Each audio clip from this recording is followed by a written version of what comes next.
So should you get a club fitting or should you get lessons first? A question asked by hundreds of golfers on a daily basis. Well, in this video, I'm going to be covering that topic in great depth, and I'm going to be touching on every single detail that you need to know so you're going to know how to answer that question.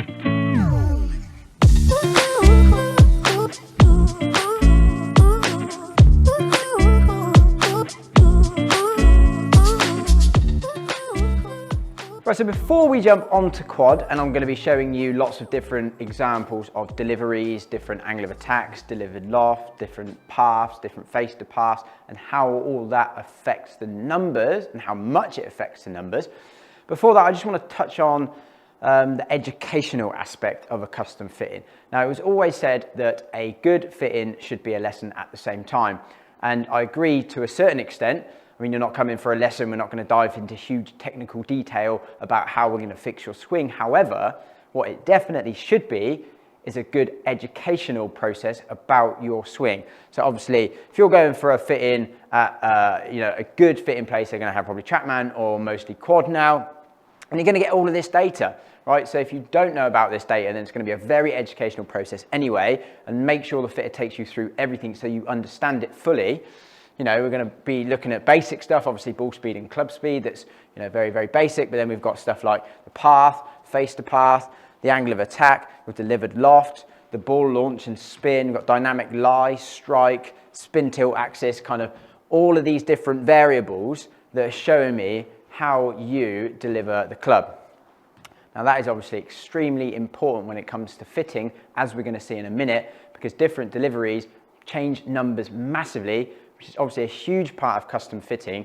So if there's anything on there that's kind of standing out, then really the fitter should be flagging it and saying, well, actually, maybe this should need a little bit of attention before you change your clubs, because that's actually going to progress you more as a golfer, and then let's look at clubs. So it should really be an educational process about your swing, learning what's going on, learning why it's happening, why it's good, why it's bad, and actually what you should be doing to improve that moving down the line.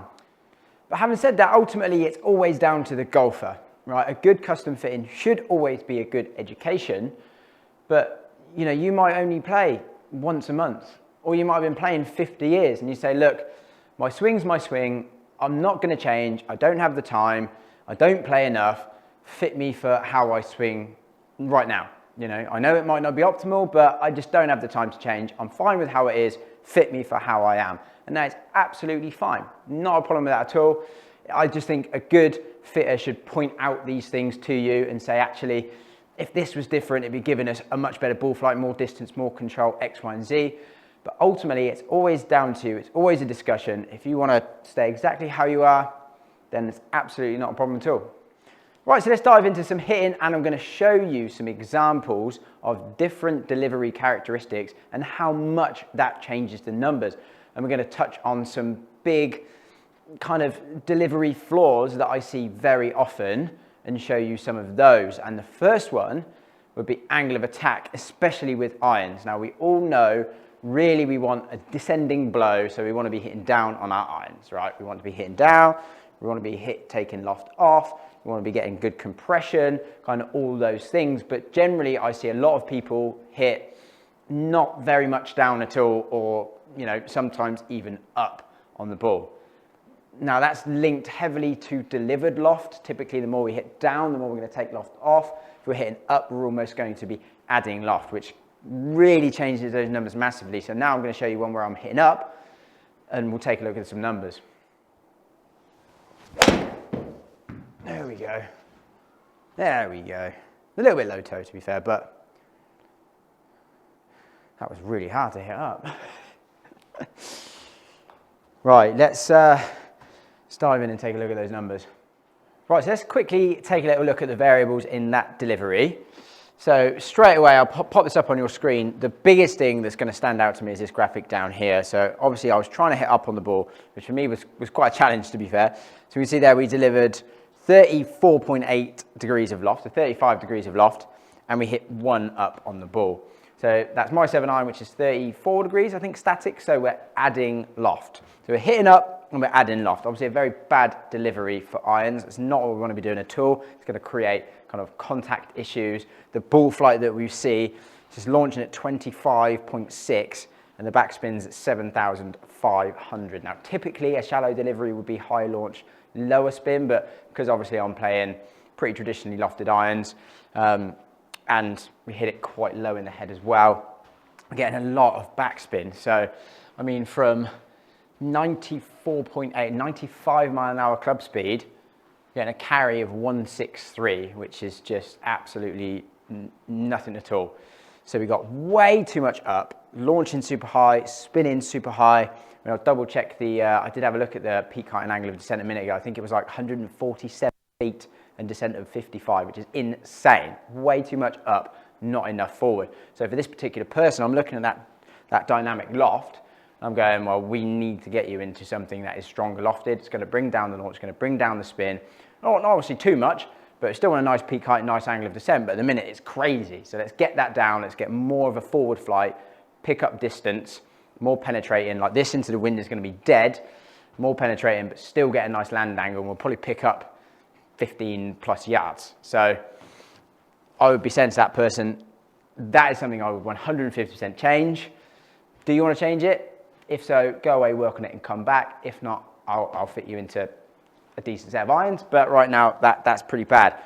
So now let's take a look at what a delivery would look like if I was to change that. Right, so now I'm going to essentially show you like a normal swing for me, which is kind of, I'm generally like 6, 7 down on the ball anyway. So another thing that I just quickly want to touch on when we're talking about trying to make these sort of changes in your swing is bearing in mind the equipment that you're currently gaming.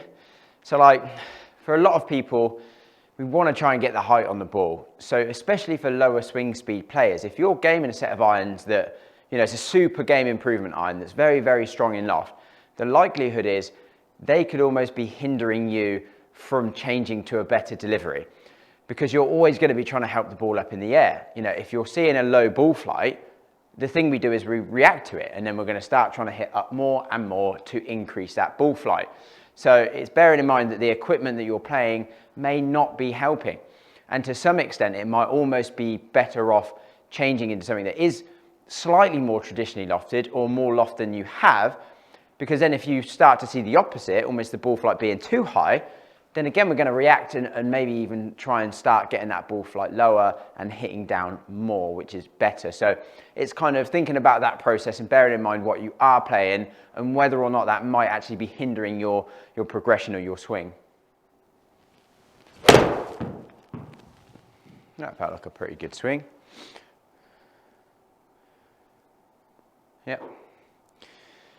Yep, happy with that. Yep, perfect. Right, just take a quick look at those numbers.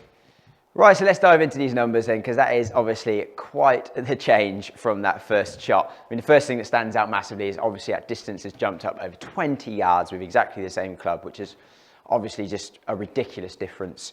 You know, I've got a reasonable amount of speed, so the difference will be bigger than if you had less speed, but regardless, the jump would be substantial.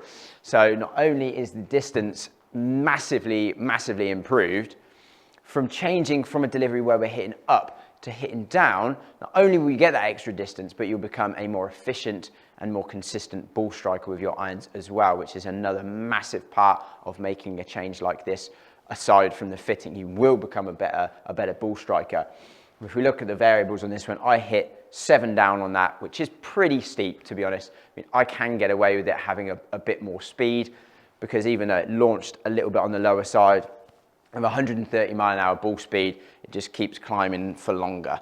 Again, less speed, you wouldn't want it launching at 15, that's too low, because it just wouldn't quite reach the peak that we want it to. We would want it launching higher. So you might not want to be that steep if you had less speed, but for me, I can kind of get away with it. So 7 down, and that means we've got the delivered loft now in a spot 23.5. So taking off a lot of loft, like 10 degrees from my 34 degree 7 iron, which is a lot. But like I said, angle of attack is very linked to delivered loft. So I was hitting up, delivering loads of loft. Now I'm hitting down a lot, taking a lot of loft off. But again, because of my speed, I can kind of get away with that. So it launches low, but the spin's in a really nice spot at 6,700. And obviously that's a lot to do with the spin loft, where we're hitting down a lot. We're still widening that spin loft to a reasonable area. So although we're delivering low loft and launching it low, we're still getting quite a lot of backspin because I'm hitting so much down on it. Like if we were taking off that much loft, but not hitting down on it very much, that spin profile would change a lot, as we might see in the next example. And then that wouldn't be the best. But launching slightly on the lower side, still plenty of backspin, which is great.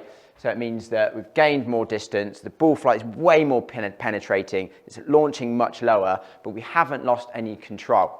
The ball flight has come down about 40 feet. It's peaking about 107, which is a lovely peak height, and descending at 48.5. So we've still got a lovely peak height. We've got a lovely angle of descent, so we're not losing any control or any stopping power coming into the greens, but just with a much more penetrating ball flight, way more distance. You're going to be a much more efficient striker of the golf ball. It's just, on the whole, it's just so much better. Right, so now let's take a look and show you an extreme in to out swing profile and how that's going to affect these numbers.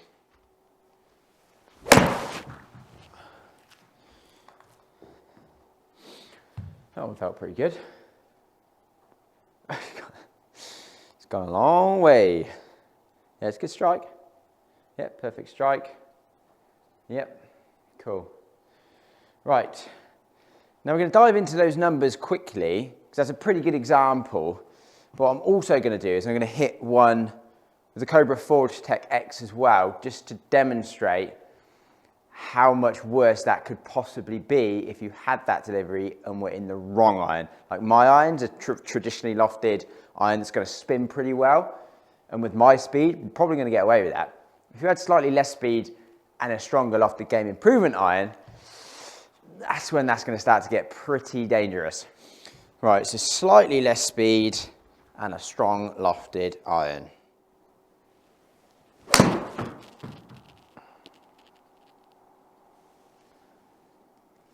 Wow. I mean, it's actually a really good shot.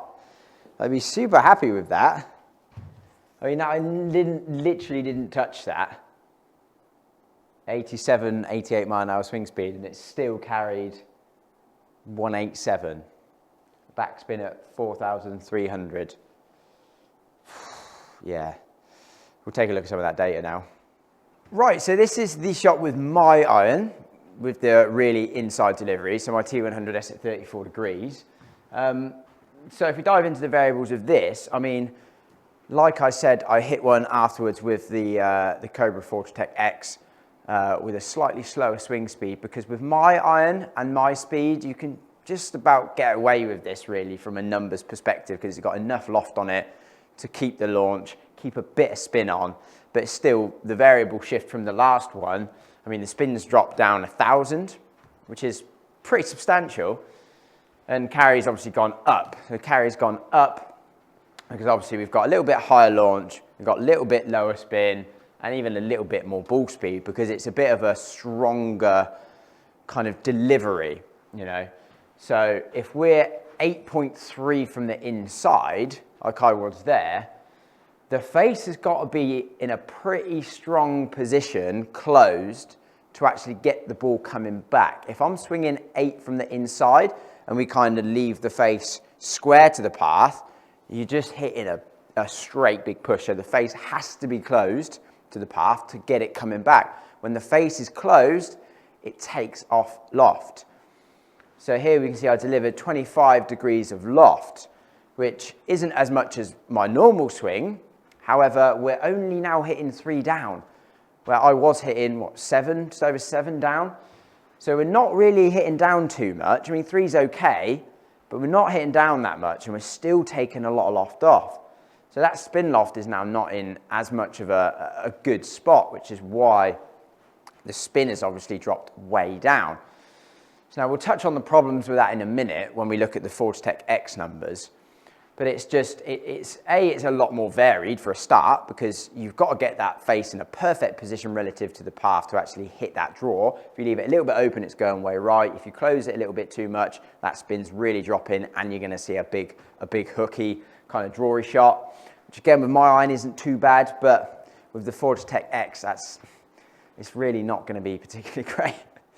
Right, so this is the sort of things where it starts to get dangerous, right? So Forge Tech X with, you know, a stronger lofted game improvement kind of iron with this sort of delivery. So with my iron and my speed, like I said, really you can kind of get away with it because I still, with 130 mile an hour ball speed and a reasonable amount of launch, I still peaked at 122 and we still had a really, really good descent angle of like 49. So you're kind of getting away with it with a traditionally lofted iron a bit more. But this is where you've got to be careful. So I actually swung it really similarly. I mean, the one big thing that stands out is obviously the club speed dropped massively, but the carry is actually pretty similar. And I mean, that's going to be due to that backspin is just 4,300. I mean, yeah, it delivered them pretty similarly of 8, 9 into out, face 7 degrees close to the par. So it actually was a pretty good shot. I only ended up 3 yards offline. Like, that is getting away with that kind of, that shot there with that delivery. But I mean, if that wasn't perfect, you're in a world of trouble. 3 down, which is similar. I mean, that Forge Tech X is like 27.5 degrees static, so it's still taking off, you know, getting close to 10 degrees of loft there because of that strong face-to-path relationship, which creates 15 launch and 4,300 backspin. I mean, that's just this bit stupid for a 7-iron. I mean, so even at carrying 187, which is a great distance for a 7-iron, or a lot of people would think that's really far for a 7-iron, which it is. It peaked at like 80 feet and had a descent angle of like 42. So now you get into a point where not only is the curvature going to be really exaggerated, low spin just exaggerates that curvature, especially with that kind of so much into out. You're really going to get exaggerated right to left movement on that. It's going to be such a low, hot ball flight that's just going to come in, land and just go through the back. And bear in mind, this is with the 7-iron. Can you imagine that with a 5-iron in that set? I mean, especially with slightly less speed. I mean, the gapping's going to be out, the ball flight will be ridiculous. It'll be like a 2-iron ball flight. I mean, this is where you've got to be careful. And this is really a great example of why it's important to maybe A, be aware of the equipment you're playing, not helping you, and B, be aware of your delivery when you're coming for a fitting as well. Because yeah, that is extreme. And now we'll do the opposite. I'll hit with my iron a big out to in to show you how those numbers really differ. That actually felt like a good strike, to be fair. Yeah, I mean, yeah. It's a great example, really. So, I mean, that was exactly what I want to hit. It was a better strike than the one where I was in to out, actually. So, let's take a look at that one. Now this is a really interesting one to dive into, and I think it's going to be really interesting for a lot of people watching who are familiar with hitting, you know, a reasonable cut. I mean, that wasn't even mental. I mean, it ended 5 yards offline, and it felt really good. You can see the strike was actually in a better spot than it was when I hit the into out one. So the strike was better, the swing speed was actually up, and we only finished 5 yards offline, which is pretty good, right? That carry is, what, 30 yards down? 30 yards, that's insane. So obviously we now moved the path way out to in, and the face in relationship to it being way open. Now again, it's exactly the flip to being way in to out. So if we're out to in, we have to be leaving that face open to the path in order to get it to fade back. Otherwise, exactly the same. You know, if we're swinging out to in and we get the face square to the path, it's going straight left. But an open face will always deliver a lot more loft. So you see there, 32.6 degrees of delivered loft versus, what was it, 24 with the last delivery. So way more loft. You can see we've got a little bit more down on the ball. Again, typically, as I said, out to in would be a little bit more of a downward blow generally rather than into out, typically speaking. Which created launch up at 22, much higher launch, spin at 9,000 compared to, what was it, 56? Insane amount of spin. So it's just, again, we're almost coming back to similar to the hitting up. Way too much launch, way too much backspin. But from this time, it's not really caused by angle of attack. it is caused by delivered loft, but it's really all stemming. This is the catalyst, the path being the catalyst, meaning the face needs to be open. That means that there's going to be too much delivered loft. That creates ridiculous amounts of launch and spin. So again, you can quickly see how any extreme can create extreme numbers, and therefore will create an extreme fitting. You know, whereas if you went from one to the other, if I fitted someone for this delivery and then they went away and worked on it and came back and they were 5 inside, which is, it happens quite a lot. We tend to go on the extreme end of stuff when we're working on bits in golf.